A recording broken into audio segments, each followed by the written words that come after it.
Esta é a pior pergunta que já me fizeram, mas compreendo a tua provocação. Não, eu acho que nem mesmo os militantes do MPLA se sentem representados por João Lourenço. Porque João Lourenço, na minha opinião, é a pior fraude que o país já teve. É a pior fraude que o próprio MPLA já teve. Grande entrevista na Rádio Ouvinte com o Dr. Joaquim Jaime sobre o processo de Higino Carneiro. Acompanhe e deixe a tua opinião nos comentários. E dos piores erros que José Eduardo Santos cometeu foi este, ter indicado João Lourenço para substituir. Por quê?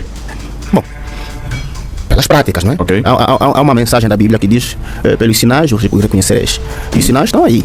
Nós, antes de termos João Lourenço como presidente de Angola, e vais concordar comigo, e os ouvintes também certamente vão concordar comigo, nós tínhamos um saco de arroz de 25 kg, porque eu não gosto de devagar, não gosto de discutir demagogia, gosto de discutir fatos. Sim, claro. Nós tínhamos um saco de arroz de 25 kg a custar entre 3 a 5 mil kwanzas. Menos de 10 anos, temos um saco de arroz a custar cerca de 30 mil kwanzas, uma subida a mais de 500%. Bom, se isto não é piora, significa dizer que nós temos que voltar a estudar os conceitos das coisas, não é? Antes de termos João Lourenço no país, o preço mais alto que uma nota de dólares chegou, de 100 dólares chegou, era em torno de 50, 70 mil kwanzas. Hoje, nós temos uma nota de dólar de 100 dólares a custar 120 mil kwanzas. Bom, se isto não é pior, significa que nós temos que voltar à escola para aprender bem os conceitos. Aqui, me parece que ele tem razão, porque ele mesmo disse que a qualidade do ensino em Angola não é boa, mas isso abrange a todos nós, não é? Alega que essas dificuldades, essas situações têm muito que ver com encontrou os cofres vazios, depois veio o Covid e atrapalhou muito a sua gestão. Bom, Negrão, eu gostava de entender, se eu pudesse ter a oportunidade de estar junto com o presidente, eu gostava de entender, se quando ele falava dos cofres vazios, está a referir em dinheiro, espécie ou recursos, porque os recursos até hoje nós temos. E o dinheiro espécie decorre dos recursos que nós temos, a exploração dos recursos, o petróleo, os diamantes, o ferro, etc. Isso nós nunca deixamos de ter. Então, desse ponto de vista, os cofres nunca estiveram vazios. E mesmo do ponto de vista literal, do dinheiro em espécie, ele foi desmentido pelo saudoso presidente José Eduardo Santos, logo a seguir. Tanto é que depois ele veio com aquela máxima de dizer que zero não é sinônimo de nada, não é? Bem, isso também é outra forma que devemos estudar os conceitos. Afinal de contas, o zero não é sinônimo de nada. Aprendemos com o João Lourenço.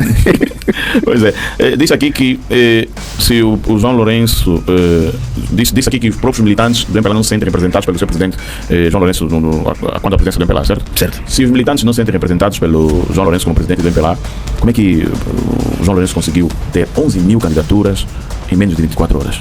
11 mil assinaturas em menos de 24 horas. Há um contraditório aqui sobre o que o doutor diz.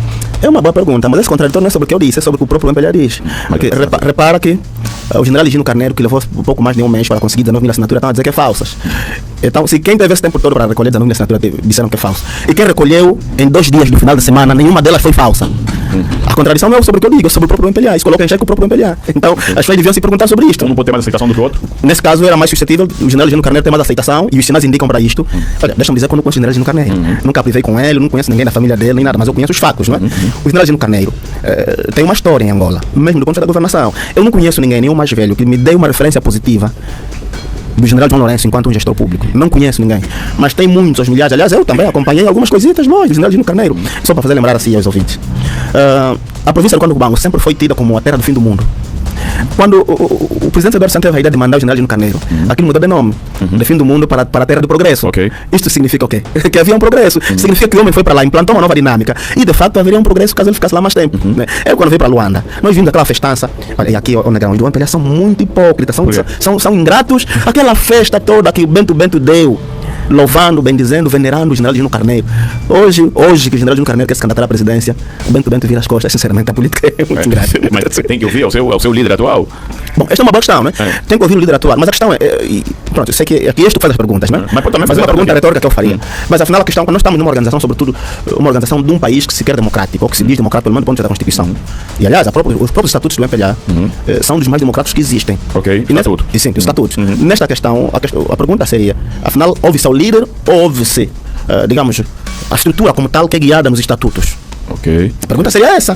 Porque, e aqui, se calhar iria dizê-lo um pouco mais para adiante, mas vou dizê-lo agora. Este é o grande problema do MPLA. O MPLA está diante desta dicotomia, desta polêmica, deste dilema. Qual é? Por um lado, tem um código de conduta inscrito, através dos estatutos e também dos seus regulamentos. Mas, por outro lado, tem um código que tem muito mais peso do que as normas. Tem um código que não é escrito, um código que ninguém conhece, que é invisível, até a questão das ordens superiores. Ok, sim. Que tem muito mais peso do que as normas escritas. Então, este outro código é que insere essa perspectiva que perguntas, né? Se ele deve ouvir ao líder. Pois sim, nessa perspectiva, infelizmente os militantes do MPLA, sobretudo aqueles interesseiros, aqueles mesmo que querem tirar proveito de tudo e por mais alguma coisa, preferem ouvir o líder e pisotear os próprios estatutos que eles aprovaram. Este é o grande problema. Pois, hoje, por exemplo, o general Higino Carneiro quer seguir um código que se reveste nos estatutos e nos regulamentos. Mas claro, ao seguir este código, afronta o código maior, que é o código que não é escrito, que é o código da ordem superior, que é o código da voz da liderança. Pois, Ok. este é que é o grande problema. Esse é o grande problema. E agora entrando no era só para aquecer, agora entrando na conversa Estamos bem principal. precisos. Podemos ir mais, há muitos fundamentos aqui. Vamos voltar ali, vamos voltar aí. Tá bem. Entrando na nossa conversa, General Eugênio Carneiro leva MPLA ao Tribunal Constitucional após chumbo da sua candidatura à presidência. O que eu quero entender é o seguinte, vamos debater sobre isso. O que eu quero entender é o seguinte, o que é que vai ser dito aí, o que é que vai ser falado aí, o que é que se vai resolver aí, o que é que o General Eugênio Carneiro pretende com este processo ao MPLA, é aí onde ele devia ter ido. Vamos conversar, mas como é que você analisa este processo do Eugênio Carneiro ao Tribunal Constitucional contra o MPLA? Bom, este processo é bem maior do que esse processo jurídico como tal, né? Ou seja, eu analiso esse processo em dois momentos, um momento político e um momento jurídico procedimental. Mas para que se perceba bem o momento jurídico, é melhor que a gente comece pelo momento político. Então, para entender essa questão, nós primeiro devemos entender a genealogia, então a gênese do MPLA. O que é o MPLA de facto, para depois compreendermos o que está a acontecer com o General Eugênio Carneiro, por que isso está a ocorrer. Bom, do ponto de vista de congressos e das candidaturas, reza a história que o primeiro congresso o primeiro e único congresso com múltiplas candidaturas do MPLA ocorreu em 1974, onde concorreram duas figuras. Por um lado, Daniel Chipenda, que era um líder revolucionário dentro do próprio MPLA, porque ele conduzia um movimento de contestação do leste, da revolta do leste, assim que se denominava. E por outro lado, Agostinho Neto, que era tido como uma pessoa muito próxima, aquela elite que Angola estava a expulsar, né? Então, tinha alguma aproximação com os colonos, digamos assim. Bom, neste congresso, reza a história que Agostinho Neto perdeu para Daniel Chipenda. Mas Nito Alves, como tinha poder de influência, influenciou e batotou o Congresso, de modo que atribuiu a vitória a Nito Alves, ou melhor, Agostinho Neto. E isto fez com que, posteriormente, Daniel Chipenda abandonasse o MPLA e filiasse a FNLA e etc. Mais tarde volta. Mas pronto, voltando à questão. A partir desse momento, fica marcado aqui um fato. Quer dizer, a não aceitação do espírito democrático demonstrado através da realização de um Congresso justo, né, com múltiplas candidaturas, como demonstram as normas, e olhando sobretudo uma experiência que vem do Ocidente, e não só, já que nos queríamos afirmar como democráticos. A partir daí, o MPLA nunca mais ousou realizar um congresso com múltiplas candidaturas. Sempre foram congressos de sucessão, ou então de renovação de mandatos, né? E depois de sucessão por indicação. Aconteceu com Agostinho Neto, vários congressos, enquanto ele esteve em vida, dirigiu o MPLA, e depois acontece o congresso para indicar Eduardo dos Santos, a substituição do Agostinho Neto, e depois vários congressos para a autossucessão do próprio Eduardo dos Santos, até que em 2017, 2018, há o congresso para indicar João Lourenço a substituir José Eduardo dos Santos. Ou seja, João Lourenço, ou melhor, o MPLA nunca realizou um congresso com múltiplas candidaturas. Isto não faz parte do ADN. O MPLA nunca lidou bem com a questão democrática. E veja que por causa disso nós tivemos consequências nefastas no país. Por causa desta negação da democracia, nós tivemos os primeiros 16 anos de guerra fratricida em Angola. Foi exatamente por causa disto. Porque o MPLA sempre se procurou afirmar como o único e o legítimo representante. Quer dizer, tal como dentro, internamente, quem está à frente se sente o único que representa, o único que fala, o único que manda, o único que determina. Isso depois também tem reflexo para o país. Tem partido único. Exatamente. Consequência, 16 anos de guerra fratricida, isso de 75 até 91. Bom, através da conjuntura internacional e não só, o MPLA aceita ir para multipartidarismo, não é? Aceitando, digamos, uma situação que não é dela, que não é típica. Então, só que foram muito inteligentes, temos que admitir. Aceitam uma Constituição, aceitam a lei constitucional que admite o multipartidarismo, traz a questão das eleições e etc., a partilha de poder, tudo isso numa perspectiva de visão, não é? Previsão apenas, ideologia, imaginário, mas na prática continua a conservar o ideário do partido único. É aí que o MPLA continuou sempre a representar, então, a estar em todas as instituições e a exercer um controle efetivo sobre todas as instituições do Estado. Todas, absolutamente todas. Voltamos à questão dos congressos. Bom, após disso, e como nós sabemos, em 2017, 2018, quando houve aquela questão da substituição entre João Lourenço e Eduardo Santos, começou a haver uma espécie, aquilo que as pessoas começaram a chamar de bicefalia. Bom, a bicefalia é o quê? Não é nada mais do que, exercício de dois comandos distintos, embora numa perspectiva diferenciada. Por um lado, nós teríamos um presidente do partido, por outro lado, um presidente do país. Por que a bicefalia? Porque, na verdade, quem exerce o poder executivo, e não só em Angola, é o MPLA. Isto nunca mudou. E eu falo sobre isso porque o mais velho, João Martins, tentou trazer uma ideia para desconstruir a questão da bicefalia, dizer que, conforme ocorre em Angola, não é bicefalia, porque o poder em Angola é exercido de forma absoluta pelo MPLA, quer ao nível do país, quer ao nível do partido.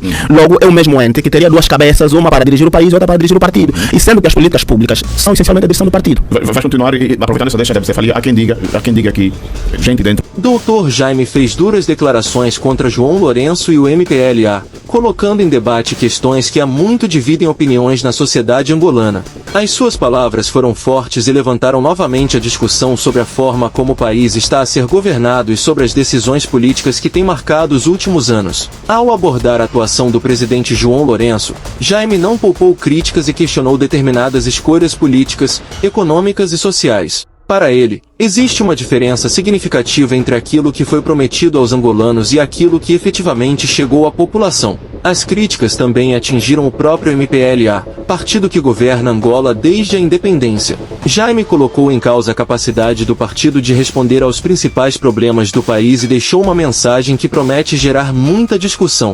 Mas as declarações não ficaram por aí. O mais polêmico estava ainda por vir. Do MPLA dizem que a bicefalia é algo, tudo bem que já foi aprovado, mas não vai acontecer neste depois de 2027. Por quê? Porque poderá ter o presidente João Lourenço, inicialmente como presidente ou seja, do MPLA, ou um outro presidente e outro presidente da República, certo? Mas depois o presidente do MPLA terá de sair e o presidente da República vai assumir a presidência do MPLA, ou seja, a bicefalia do MPLA não funciona. Bom, eu estava a querer, poderes não vai funcionar. Estava a querer aventar uma hipótese em que ocorra a segunda volta daquilo que aconteceu com o José dos Santos e João Lourenço. É este exemplo que eu preciso também. Isto, depois não se pode. sim, não, é uma hipótese isso, mas ainda é futurista e não podemos nos ater ao futuro como tal.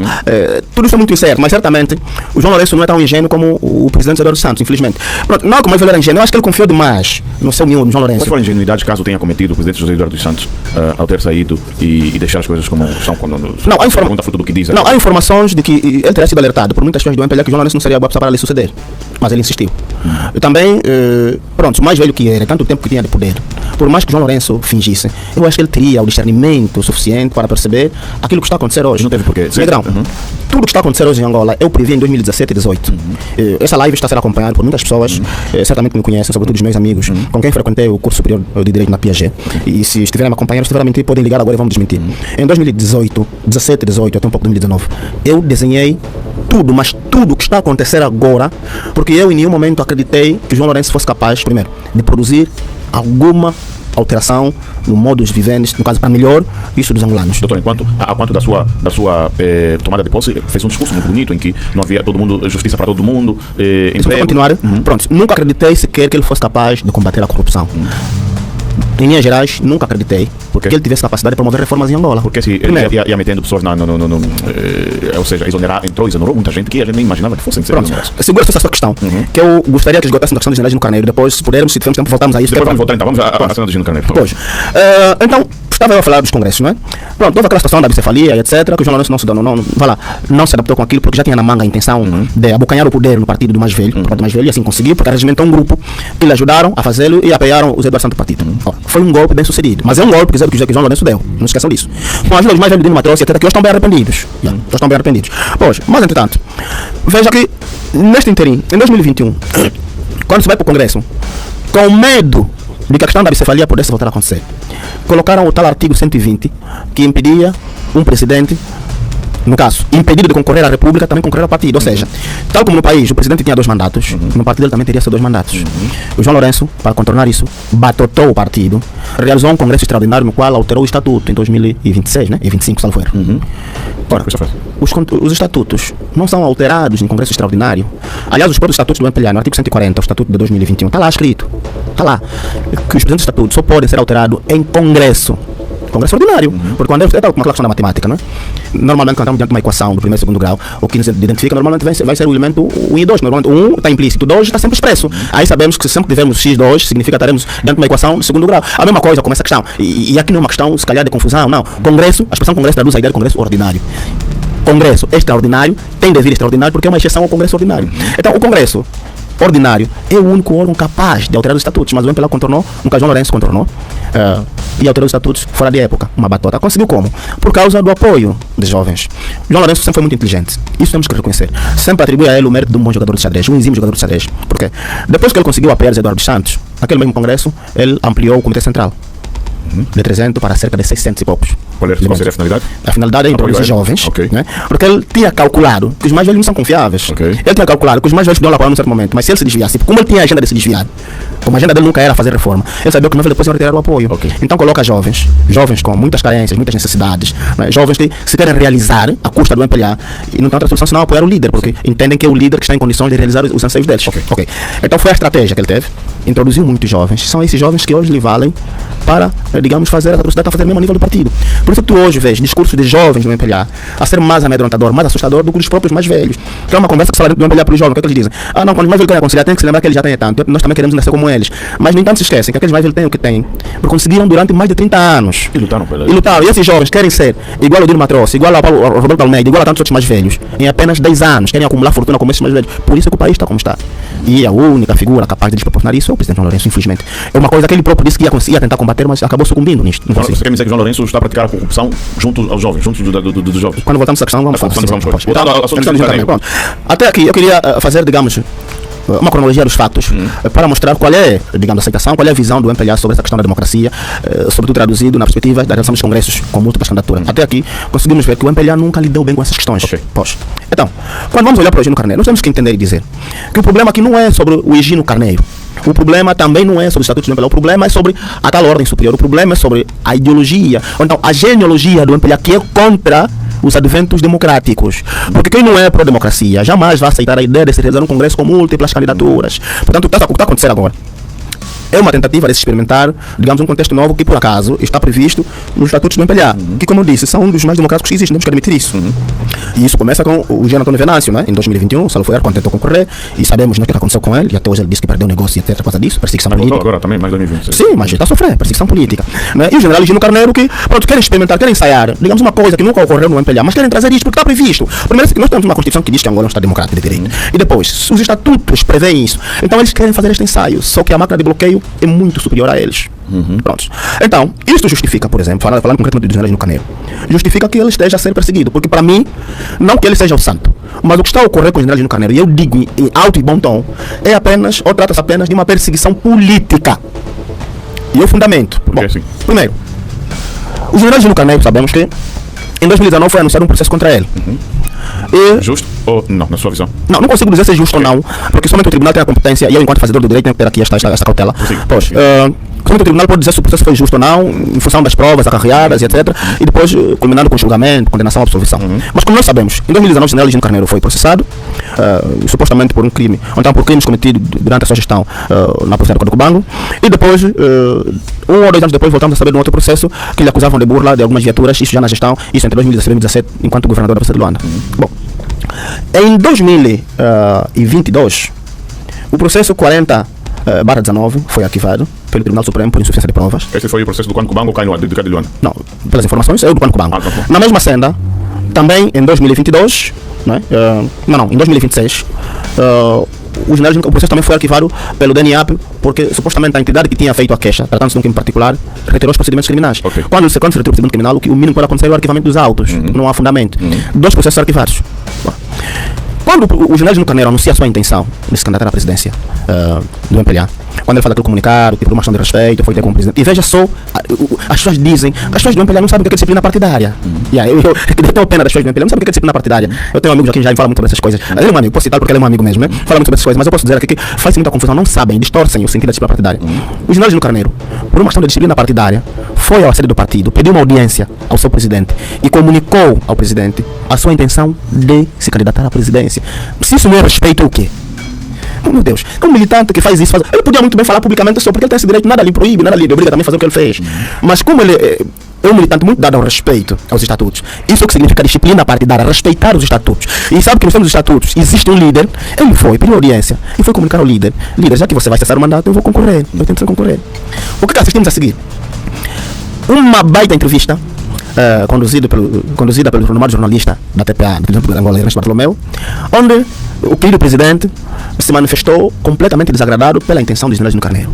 Usou adjetivos, distratou o general, quer dizer, o seu colega de general, né? E o general Higino Carneiro é um general Na sequência das suas declarações, Dr. Jaime aprofundou a crítica e passou a questionar não apenas João Lourenço, mas também a estrutura política que sustenta o seu governo. Segundo a sua leitura, os problemas de Angola não podem ser analisados apenas a partir da figura do presidente. É necessário olhar também para o funcionamento do partido, para as decisões tomadas ao longo dos anos e para a forma como o poder político tem respondido às preocupações dos cidadãos. A questão central levantada por Jaime é direta: Será que o MPLA conseguiu cumprir as expectativas criadas junto dos angolanos? As suas palavras provocaram reações porque atingem diretamente uma das principais forças políticas do país. Para os críticos do governo, as declarações refletem um sentimento existente na sociedade. Já os defensores do MPLA podem interpretar essas críticas como uma visão política parcial. E é justamente aqui que a discussão fica ainda mais interessante, porque Jaime deixou claro. Luta, não é o general do gabinete. Eu não sou do MPLA, mas sei a história do país. Cometeu indisciplina partidária? Quem cometeu? O presidente da República. Naquele momento estava cometendo disciplina partidária. Ok. Estava. Porque primeiro que era um assunto interno, que o general tinha ido tratar com ele e ele trouxe publicamente. Ok. Tá vendo? E depois, a forma como ele se dirigia ao seu militante e depois a um general, não era a forma mais cordata, mais cordial, mais urbana. Não é? Então era o presidente a cometer indisciplina partidária. Mas mais do que isto, nesta entrevista, nós soubemos que afinal o general Gino Carneiro era super-general. Quem falou foi o presidente, todos nós ouvimos. Dizia que o outro se sentia super-general. Mas era ele que estava a dizer que afinal o outro era super-general. Dizia que não tinha dado benção a ninguém. Quero dizer, afinal de contas, para alguém concorrer no MPLA, tem que precisar de uma benção do partido, do presidente. Ok. Tá vendo? E mais, ameaçou publicamente de morte política ao outro. Quando ele fez aquela correlação, aquele exemplo, aquela comparação de um atleta que parte dos coqueiros e depois vai correndo. O campeonato começar depois, exatamente, chega no final da meta cansado, ou até mesmo pode não chegar, anunciando já a morte política do outro. Quer dizer, tudo isto, na verdade, se revelam em tudo que está acontecendo agora. Eu vou me explicar. Mas antes disso, o presidente depois acaba dizendo, nem sei porque que ele foi dizer que eu concedi a audiência, porque eu até recebo o presidente dos tribunais superiores. Recebe todo mundo, recebeu o general Gino Carneiro como recebe outros, naturalmente. Presidentes dos tribunais superiores. Amigão. É uma pergunta que eu sempre fiz, nunca nem consegui responder.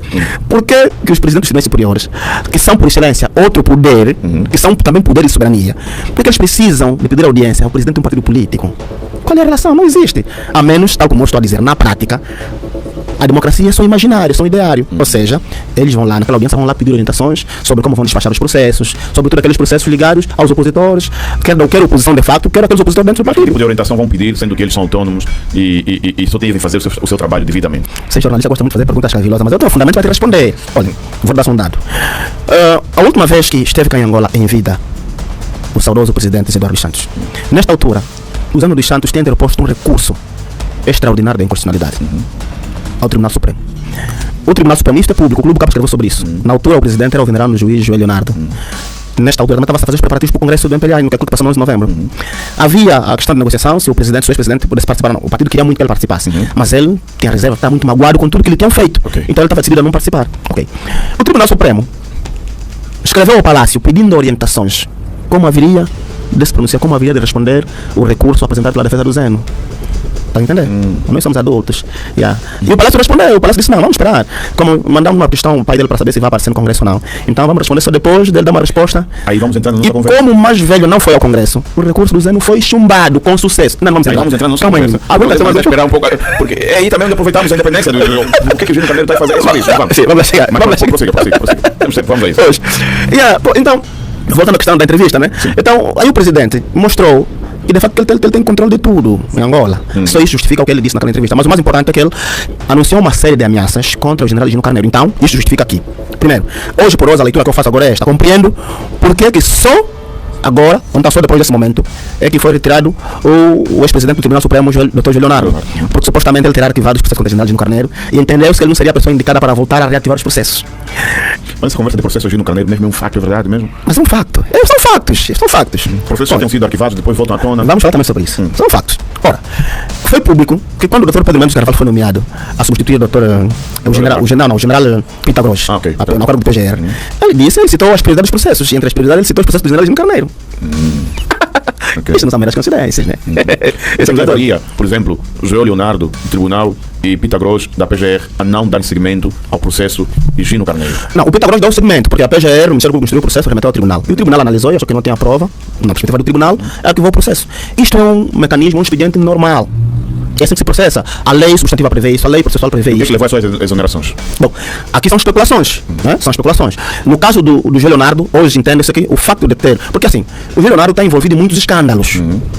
Os escândalos do João Leonardo são públicos. Aliás, a PGR investigou, encontrou documentos e tal, comunicou ao presidente. Mesmo assim, o presidente manteve confiança política. Mesmo quando estava a ocorrer aquela questão com a juíza venerada do Tribunal, a ex-juíza venerada do Tribunal de Contas, Zagina Gamboa, em que o presidente acusou publicamente a Zagina Gamboa, mas defendeu o João Leonardo. Continuava a manter confiança. Veja que tudo isto não motivou a sua retirada. Depois de um tempo, não, doença, sei lá o quê. Pronto, entendemos que, afinal de contas, estava em voga essa questão. Porque quando ele sai, já tinha acontecido essa questão do anúncio da candidatura de Gino Carneiro, etc. Vamos entrar nessa conversa. Temos que saber fazer contas, sim, né? Sim, vamos entrar nessa conversa. Embora. Eu quero entender esse ponto. Então, vá lá. Estamos a falar dos processos. Sim. Então justifica que quando o novo PGR assume as funções, os processos contra o general Gino Carneiro voltem à ribalta. E aqui é onde está a maracutaia, né? Eu costumo dizer que em Angola as instituições de justiça não fazem justiça como tal, fazem espiritismo jurídico. Tá bem? Pratica espiritismo jurídico. Isso é o quê? Não, porque... Fotos ocultas, feito isso mesmo? Sim, quer dizer, que parece que vão dormir, adivinham, sonham, venham, fazem um despacho. Porque assim, é verdade que do ponto de vista legal, um processo arquivado não significa a extinção dos procedimentos. Os processos arquivados podem sempre ser abertos em função da necessidade. Mas as circunstâncias, neste caso, não são das melhores, não demandam a reabertura desse processo. Primeiro porque quem arquivou o processo, no caso, ou relativamente ao caso do Cónigo Banco, foi o Tribunal Supremo, através de um despacho de pronúncia, né, onde faz um despacho e depois arquiva o processo. Deveria ser o próprio tribunal também a reabrir o processo, se houvessem novas provas. Novas provas. Doutor, no caso, rapidamente, por que acha que foram abertos os processos de Gino Carneiro dias depois dele ter anunciado exatamente, para cumprir aquilo que o presidente anunciou naquela entrevista. Criar empecilho, criar impedimentos, criar barreiras à sua candidatura. O objetivo é fazer com que o general Gino Carneiro não consiga apresentar a candidatura, não consiga candidatar-se à presidência do MPLA. Mas era uma coisa muito clara para todos nós e nós teríamos visto que o presidente da República, João Lourenço, estaria a jogar sujo. Mas está a jogar sujo. Não estaria. Não acha que é um jogo muito claro para nós percebermos que, por favor, tenta fazer um jogo mais discreto para que não dê bandeira. Bom, embora eu tenha dito que o presidente é muito inteligente, mas em algum momento também, se calhar, a esse nível de inteligência pode ter falhado. Né? Okay. E normalmente nessas questões parece que tem estado a falhar muito, porque aquele comunicado que a PGR trouxe para justificar a abertura do processo, sobretudo quando diz que processos semipúblicos não admitem arquivamento, todos os processos, mesmo os processos públicos, admitem arquivamento. E às vezes, os comunicados aqui nos fazem parecer que somos todos burros, acéfalos e etc. No terceiro momento, a discussão ganha uma dimensão ainda maior. As críticas de Dr. Jaime levantam uma pergunta que vai além de João Lourenço ou do próprio MPLA. Que futuro político os angolanos querem construir? A polêmica mostra como continua forte o debate sobre governação, responsabilidade política, condições de vida e confiança nas instituições. Quando uma figura pública faz acusações ou críticas tão contundentes, o mais importante é analisar os argumentos apresentados, confrontá-los com os fatos e permitir que a sociedade forme a sua própria opinião. João Lourenço e o MPLA continuam no centro dessa discussão, mas o verdadeiro protagonista deve ser o cidadão angolano. É a população que sente diariamente os efeitos das decisões políticas e econômicas tomadas no país. Por isso, as declarações de Dr. Jaime não devem ser vistas apenas como mais uma polêmica. Elas reacendem uma discussão importante: o que precisa mudar em Angola e quem deve assumir a responsabilidade pelas